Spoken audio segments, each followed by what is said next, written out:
ഇനി നമ്മളൊരു ബിരിയാണിയാണ് ആക്കാൻ പോകുന്നത്. ബിരിയാണിക്ക് ഞാനൊരു 4 സവാള എടുത്തിട്ടുണ്ട്. ഞാനൊരു 5 മുട്ട ഓൾറെഡി ഒരു 5 മുട്ട പുഴുങ്ങി വെച്ചിട്ടുണ്ട്. 4 സവാള എടുത്തിട്ടുണ്ട്. പിന്നെ റൈസ് ആക്കാനായിട്ട് ഞാൻ രണ്ടും സെപ്പറേറ്റ് ആണ് ആക്കുന്നത്. റൈസിന് ഞാനൊരു 2.25 അരി അത്ര എടുത്തിട്ടുണ്ട്. ഇത് ബിഗിനർ ഫ്രണ്ട്ലി ആയിട്ടുള്ളൊരു ബിരിയാണിയാണ്, അല്ലാതെ ഭയങ്കര എക്സ്പേർട്ട് ബിരിയാണിയൊന്നുമില്ല. ഞാനപ്പോൾ ഇതിൽ നിന്ന് കുറച്ചൊന്ന് ഫ്രൈ ചെയ്യാനായിട്ട് ഇടുന്നുണ്ട്. അത് നിങ്ങളുടെ ഇതിനും പോലെ നിങ്ങൾ നോക്കിയിട്ട് ചെയ്താൽ മതി കേട്ടോ. എത്രയാണ് നിങ്ങൾക്ക് ഫ്രൈ ചെയ്യാൻ ആവശ്യമുള്ളതനുസരിച്ചിട്ട് അതൊന്ന് ഫ്രൈ ചെയ്യാനായിട്ട് കൊടുത്തിട്ടുണ്ട്. അതൊന്ന് നടക്കുന്ന ഫ്രൈ ആയി വരുമ്പോഴേക്കും നമ്മുടെ റൈസ് ഒന്ന് ശരിയാക്കി എടുക്കാം. ഈ ഫ്രൈ ആവട്ടെ. അടക്കുന്നു റൈസിന് ഞാൻ വെച്ച് റൈസ് ഇതൊക്കെ ഫ്രൈ ആയി വരുന്നുണ്ട്. ഒന്ന് ഇടയ്ക്ക് ഇളക്കി കൊടുക്കുള്ളൂ, അല്ലെങ്കിൽ ചിലപ്പോൾ കരിഞ്ഞ് പോകാനൊരു ചാൻസ് ഉള്ളതുകൊണ്ട് ഞാൻ ഇടയ്ക്കൊന്ന് ജസ്റ്റ് ഒന്ന് ആക്കി കൊടുക്കുക. എന്ത് നോ വേണ്ട, അത്ര തന്നെ വേണ്ട. വിഹാൻ എനിക്കൊരു വിഹാനും ഉണ്ട്. കുറച്ച് നെയ്യ് ഇട്ട് കൊടുക്കാം കേട്ടോ. നെയ്റ്റായിട്ട് ചൂടായിട്ടുണ്ട്. ബിരിയാണിക്ക് ആവശ്യമുള്ള സാധനങ്ങൾ എൻ്റെ അടുത്ത് കുറേ സാധനങ്ങളൊന്നും ഇല്ല. പെട്ടെന്ന് ബിരിയാണി ആക്കാമെന്ന് വിചാരിച്ചത്. പിന്നെ ഇതിലേക്ക് കുറച്ച് സവാള, അതിലേക്ക് സവാള അതൊന്നും ആക്കി കൊടുത്തിട്ട് ഒന്ന് ഇളക്കുക. കളർ മാറാനും ബിരിയാണൊന്നും നിൽക്കണ്ട കേട്ടോ. ജസ്റ്റ് ഒന്ന് നല്ല ചൂടായിട്ടുണ്ട് പാത്രം. അപ്പോൾ അത് കഴിഞ്ഞ് നമ്മുടെ അരിയൊക്കെ ഞാൻ നേരത്തെ കഴുകി വെച്ചിട്ടുണ്ട്. അരി വെച്ചിട്ട് ഒന്ന് മറ്റേ അരി കൂടി ഞാൻ വടിച്ചിടും കേട്ടോ, കാരണം വെള്ളം ഒഴിക്കാനുള്ളതുകൊണ്ട് അതും കൂടി ഞാൻ വടിച്ചിടും. ഇല്ല, നല്ലപോലെ ഒന്ന് ആക്കി കൊടുക്കുക. അപ്പോൾ ഒരു ഭാഗത്ത് നമ്മുടെ സവാള ആയി വരുന്നുണ്ട്. ഇടയ്ക്കിടയ്ക്കൊന്ന് ഇങ്ങനെ നീക്കി കൊടുക്കാം. സിമ്പിളായിട്ട് ഇപ്പോൾ ഒരു ദിവസം ഒന്നും വലിയ ഇതൊന്നും ഇല്ലാതൊരു തട്ടിക്കോട്ട് ബിരിയാണി നിങ്ങൾക്ക് ആക്കാറുണ്ട്. പക്ഷേ ടേസ്റ്റിയാണ് കേട്ടോ, നല്ല ടേസ്റ്റുള്ള ബിരിയാണി. ഞാൻ റൈസും മസാലയും സെപ്പറേറ്റ് ആക്കാം. എന്നിട്ട് ദം ചെയ്യൊന്നുമില്ല, കാരണം എനിക്കൊരു വയസ്സുള്ള ഒരാളുടെ വീട്ടിൽ. അപ്പോൾ അയാളും ബിരിയാണിയുടെ ഭയങ്കര ഫാനാണ്. ഞാനിപ്പോൾ ഈ ഒരു ഗ്ലാസ്സിലാണ് എൻ്റെ അരി അളന്നത് കേട്ടോ. അപ്പോൾ ഈ ഗ്ലാസ്സിൽ തന്നെ 2 ഗ്ലാസ് അരിക്ക് 1 ഗ്ലാസ് അരിക്ക് 2 ഗ്ലാസ് വെള്ളം എന്നുള്ള രീതിയിൽ 2 ഗ്ലാസ് അരിക്ക് 4 ഗ്ലാസ് വെള്ളം പ്ലസ് ഒരു ഗ്ലാസ് വെള്ളം ഞാൻ എക്സ്ട്രാ ആഡ് ചെയ്യുന്നുണ്ട്. 5 ഗ്ലാസ് വെള്ളമുണ്ട് കേട്ടോ. ഇത് 5 ഗ്ലാസ് വെള്ളം ഞാൻ ഒഴിച്ചിട്ടുണ്ട്. ഈ അരിയൊന്ന് എനിക്ക് ഇതിലേക്ക് ഇടണം. റൈസ് അപ്പോൾ ഇവിടെ ആയിക്കൊണ്ടിരിക്കുന്നുണ്ട്. നമ്മൾ നേരത്തെ സവാള വറുത്ത ഇതിൽ തന്നെ സവാള വറുത്ത് മാറ്റി വെച്ചിട്ടുണ്ട്. ഇത് പുഴുങ്ങിയ മുട്ടയിലേക്ക് നമ്മളൊന്ന് ഒരു 2 സൈഡും ഒന്ന് വരഞ്ഞു കൊടുത്തിട്ട് അതിലൊരു ലേശം ഉപ്പ്, മഞ്ഞൾപ്പൊടി, മുളക് പൊടി, എന്നിട്ട് അതൊന്ന് ഇങ്ങനെ മിക്സ് ചെയ്യുക. ഞാൻ ബിരിയാണി ഉണ്ടാക്കുമ്പോൾ ഇങ്ങനെ കേട്ടോ ചെയ്യുക, അല്ലാതെ പുഴുങ്ങിയ മുട്ട വെറുതെ ഇടത്തില്ല. എന്നിട്ട് ആ എണ്ണയിൽ തന്നെ നമ്മൾ എന്ത് ചെയ്യണം, ഇതൊന്ന് ഇട്ട് കൊടുക്കണം. ഇത് ഒരെണ്ണമായിട്ട് നമുക്ക് ഇട്ട് കൊടുക്കാം, അല്ലെങ്കിൽ ഫുൾ ഇട്ട് കൊടുക്കാം. ഇപ്പം എൻ്റെ കയ്യിൽ എൻ്റെ ഒരാൾ ഇരിപ്പുണ്ട്, അതുകൊണ്ട് എനിക്ക് ഒരെണ്ണമായിട്ട് എടുത്ത് വയ്ക്കാൻ പറ്റില്ല. അതുകൊണ്ട് 5 മുട്ട അങ്ങോട്ട് ഇട്ട് കൊടുത്തിട്ട് ആ എണ്ണയിൽ തന്നെ ആ ഓയിലിൽ തന്നെ ഒന്ന് ജസ്റ്റ് ഒന്ന് 2 വശം ഒന്നിട്ട് ഒന്നാക്കി കൊടുക്കാം. അപ്പം അത് മുട്ട പൊടിഞ്ഞൊന്നും പോകത്തില്ല, നല്ല ഇതായിട്ട് തന്നെ നമുക്ക് കിട്ടും. അങ്ങനെ ആയി വരുന്നുണ്ട് റൈസും. പിന്നെ നമ്മൾ മസാല ആക്കുമ്പോൾ ഈ ഫ്രൈ ചെയ്ത സവാള കുറച്ച് ആഡ് ചെയ്യും. പിന്നെ ബാക്കിയുള്ള സവാള, പിന്നെ ഒരു 2 എക്സ്ട്രാ സവാള കൂടി ഞാൻ എടുക്കുന്നുണ്ട്. മൊത്തം ഞാൻ 7 സവാള ഈ ബിരിയാണിക്ക് എടുത്തിട്ടുണ്ട് കേട്ടോ.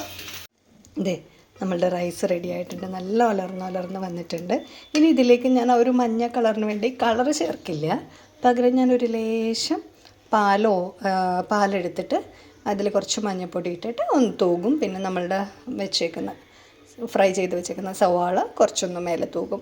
ഞാൻ കാഷ്യൂവും കിസ്മസും ചേർക്കുന്നില്ല കേട്ടോ, കാരണം ഇവിടെ അത് ആർക്കും ഇഷ്ടമല്ല, എല്ലാം പെറുക്കി കളഞ്ഞിട്ടാണ് കഴിക്കുക. അപ്പോൾ അതുകൊണ്ട് പിന്നെ നമ്മൾ മസാലയ്ക്ക് വേണ്ടിയിട്ടുള്ള ഇത് വെച്ചിട്ടുണ്ട്. സിമ്പിളായിട്ട് വലിയ മസാല ഒന്നും ഇല്ലാതെ ഒരു ചെറിയ ബിരിയാണിയാണ്. ആവശ്യത്തിന് വെളിച്ചെണ്ണയല്ല കേട്ടോ, ഓയിലാണ്. അതൊന്ന് ചൂടായി വരുമ്പോഴേക്കും നമ്മൾ സവാള അരിഞ്ഞ് വെച്ചിട്ടുണ്ട്. പിന്നെ ഞാൻ നേരത്തെ മുട്ട ഫ്രൈ ചെയ്തിട്ടുണ്ടായിരുന്നില്ലേ, 5 മുട്ട അതേപോലെ നമ്മൾ ഫ്രൈ ചെയ്ത എണ്ണയിൽ തന്നെ ഇട്ട് ചെയ്തത്. അപ്പോൾ നല്ലൊരു ടേസ്റ്റ് ആയിരിക്കും കേട്ടോ. ഇനി എന്താ, നമ്മളുടെ ചൂടായി വരുന്നുണ്ട്, സവാള ഇട്ട് കൊടുക്കാം കേട്ടോ. ബാക്കിയുള്ള സവാള ഒന്നും കളയുന്നില്ല, ഇടുക. നല്ലപോലെ വഴന്ന് കിട്ടണേ. ആവശ്യത്തിന് ഉപ്പ്, ആവശ്യത്തിന് ഉപ്പിടുക. നിങ്ങളുടെ കൈപ്പാങ്ങ് എന്താണോ അതിനനുസരിച്ചുള്ള ഉപ്പിടുക. നല്ലപോലെ ഇളക്കി ഒന്ന് നല്ലപോലെ ഒന്ന് വഴന്ന് വരണം കേട്ടോ. എന്നിട്ട് നമുക്ക് കുറച്ച് ജിഞ്ചർ ഗാർലിക് പേസ്റ്റും കൂടി ആഡ് ചെയ്ത് കൊടുക്കണം. ഒന്ന് അധികത്തേക്ക് ആക്കിയിട്ട് കുറച്ച്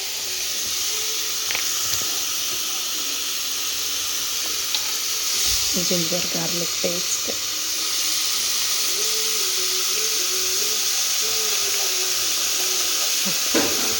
മതി. അതും കൂടി ഒന്ന് നല്ലപോലെ, ഒട്ടും മസാല ഞാൻ ഇടില്ലെന്നല്ല കേട്ടോ പറയുന്നത്, കുറച്ച് മസാല ഞാൻ ഇടും. കുറച്ച് മഞ്ഞൾപ്പൊടി, മുളക് പൊടി, കുറച്ച് മല്ലിപ്പൊടി, പിന്നെ ബിരിയാണി മസാലയും കൂടി ഞാൻ ചേർക്കും കേട്ടോ. കറിയിൽ ഈസ്റ്റേണിൻ്റെ ബിരിയാണി മസാലയും ഞാൻ ചേർക്കും. ചൂടുണ്ടേ, നല്ല ചൂടുണ്ട്. നല്ലപോലെ ഒന്ന് വഴന്ന് കിട്ടിക്കോട്ടെ.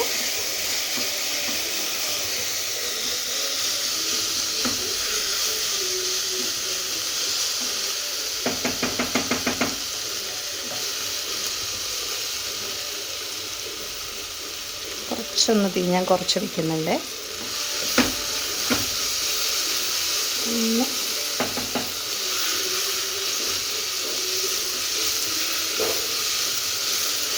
നല്ലൊരു മണമൊക്കെ വരുന്നുണ്ട് കേട്ടോ. ഇപ്പോൾ ഇവിടെ മല്ലിയിലയുടെ ഒന്നും ഫാൻസേ അല്ല ആരും. അതുകൊണ്ട് ഞാൻ അതൊന്നും ചേർക്കാതെ സിമ്പിളായിട്ട് നമ്മളുടെ കയ്യിലുള്ള സാധനം കൊണ്ട്, ഇപ്പോൾ ഒരു 4 മുട്ടയാണെങ്കിൽ 4 മുട്ട, 2 മുട്ടയാണെങ്കിൽ 2 മുട്ട, അതും കൊണ്ട് നിങ്ങൾക്ക് ഇത് ഉണ്ടാക്കാവുന്നേ ഉള്ളൂ കേട്ടോ. ഇനി ഞാൻ പൊടികളൊക്കെ ചേർക്കാൻ പോവുകയാണേ. ഒന്നും എടുത്ത് അരികത്ത് വയ്ക്കാത്തത് കൊണ്ടും ഉള്ള കുറച്ച് ബുദ്ധിമുട്ടുണ്ട്.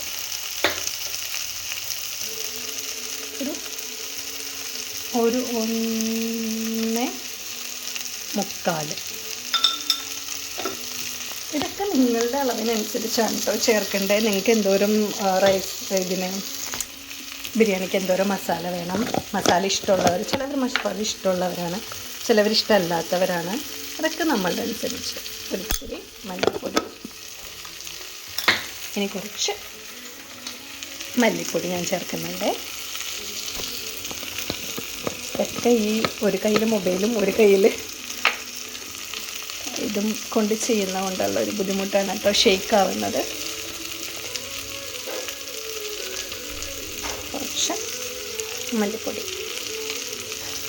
എനിക്ക് നല്ലപോലെ ഒന്ന് ഇളക്കി കൊടുക്കാം.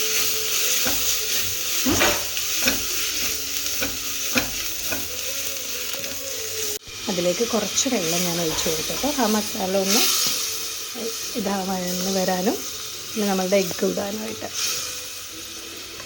ഇനി ഇതിലേക്ക് നമ്മൾ വറുത്ത് വെച്ചേക്കുന്ന സവാള അതും ചേർത്ത്, ഇനി നമ്മളുടെ മെയിൻ താരം, ഇനി നമ്മൾ ബിരിയാണി മസാല ചേർക്കാൻ പോവാണേ. ഒരു ടേബിൾ സ്പൂൺ ബിരിയാണി മസാല ഞാൻ ചേർത്തു. क्या दीदी? आज सैटरडे ना? हाँ कल गया भैया उधर आया. हाँ ഫങ്ഷൻ ഫിനിഷ്. നമ്മൾ ബിരിയാണി മസാല റെഡി ആയിട്ടുണ്ട്. എണ്ണയൊക്കെ തെളിഞ്ഞ് വന്നു തുടങ്ങി.